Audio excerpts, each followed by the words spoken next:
What's good, y'all? Welcome into another edition of Stu Vision. As y'all can tell, I'm new to this. I don't have no official format or how I'm gonna really put all of this out. And as time goes on, I'll get better at this. I'll get more familiar with it, produce things a little bit better. But right now, I just like talking to y'all. Right now, what I want to talk about is this Victory Monday. And I spent all day, kicking back, listening to what all the experts in sports media had to say today. And I wanted to hear what they were saying about the Birds and Packers last night. Because last night was a damn good night for the Birds. And I kept noticing they would run through the highlights, talk about the game as the highlights were going on. As soon as they were done talking, the first question out of their mouth, it's not about what Philadelphia Eagles did. It was a question. Should Aaron Rodgers shut it down for the season? All day when it came to the Packers and Eagles game, that was the only question they asked. That was all they talked about. Aaron Rodgers, Aaron Rodgers, Aaron Rodgers, Aaron Rodgers. Curious. Why is it the only thing they said about the Eagles is running the ball on them the way to do everything about the Eagles that they spoke of today was a way to tear us down and to beat us, to discredit our record, or to discredit Jalen Hurts as an MVP candidate. Oh, he's playing great, but Patrick Mahomes is this and this, that, and the third. Correct me if I'm wrong. Patrick Mahomes has 5 more total touchdowns than Jalen Hurts, and he has 3 times more turnovers.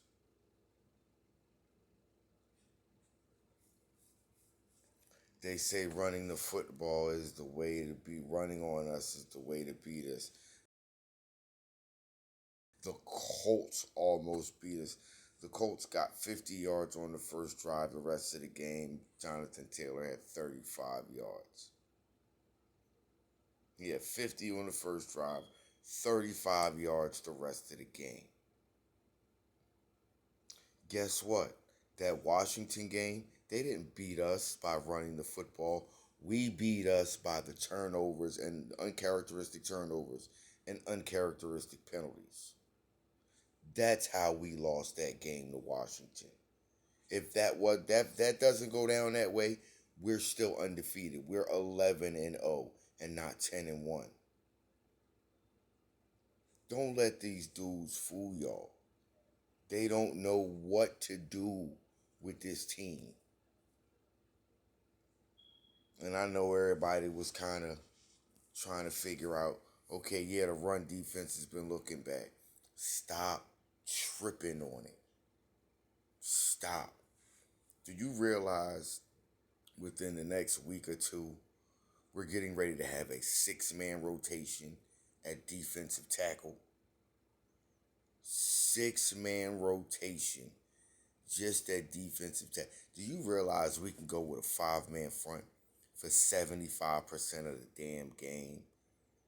Just think about this. With one wave of 5-man front.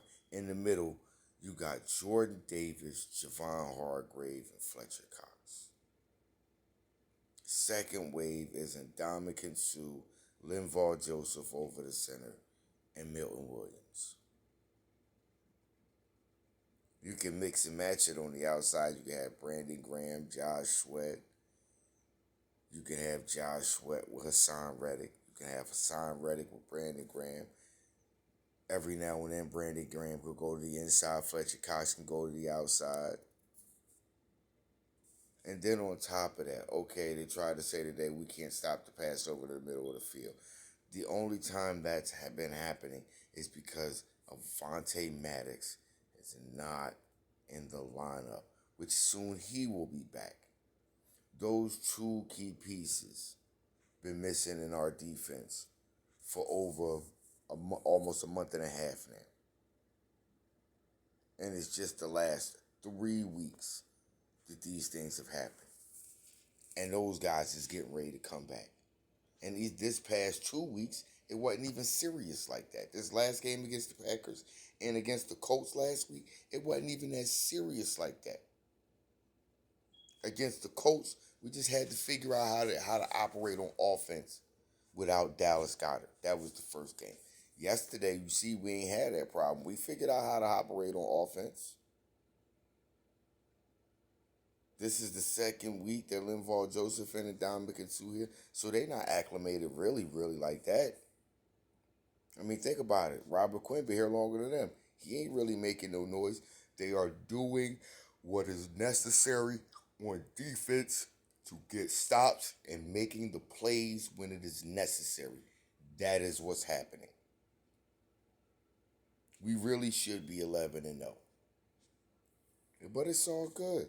10-1, still at the top. This is why other teams in the division keep talking about the Eagles. Because we are the best division in football. The NFC East is the best division in football, and everybody in the division is looking up at us.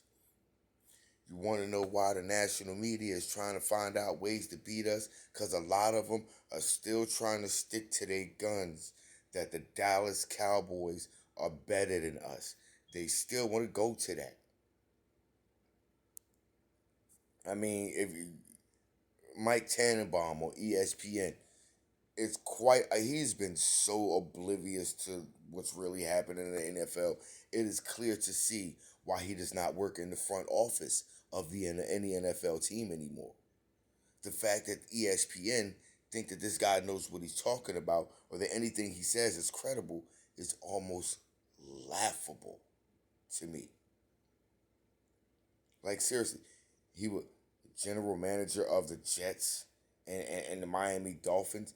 They just started getting right after you were gone, Mike Tannenbaum. So obviously, you were fired from those jobs because you weren't good.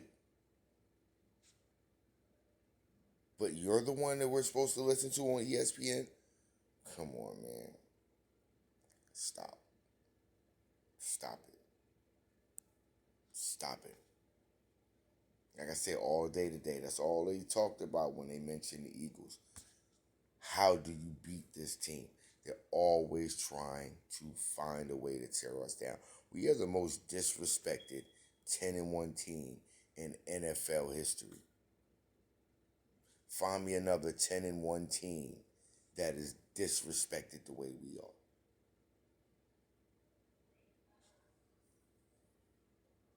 You sit there and you listen to guys like Nick Wright talk about how great the Chiefs are, this, that, the third.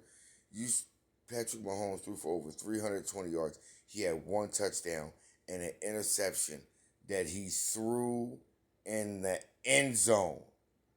How he didn't see the defender standing right there in front of his receiver, I don't know. But I don't know. But like y'all said, that's boy wonder.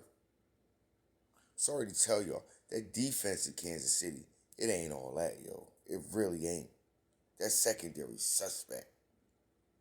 That D-line, it can be ran on. Stop telling me that Buffalo better too. Buffalo be struggling with weak teams. But y'all look at us like our record is fraudulent. Nah, y'all was right. The Vikings record is fraudulent. The one game we lost, we beat ourselves. The Vikings got smoked in both their losses. They scored single digits in both their losses. Nick Wright gonna talk about, oh, the Eagles had a terrible win against the Colts. Hey, Nick Wright, if we had a terrible win against the Colts, What was your Chiefs' loss to the Colts? Can you tell me that? How would you describe that? Remember, we barely beat them, but the Chiefs didn't beat them. Put some respect on our name, man. 10-1 for a reason. Stop trying to look for ways to tear us down. Stop ignoring what we are accomplishing. Stop trying to hate. Celebrate. They don't want to do it. They don't want to give us our flowers. They don't want to admit, well, some of them will. A lot of them still don't want to admit Jalen Hurts is that guy. Because it don't fit their narrative. We don't give a damn. No one likes us. We don't care. Stu Vision out.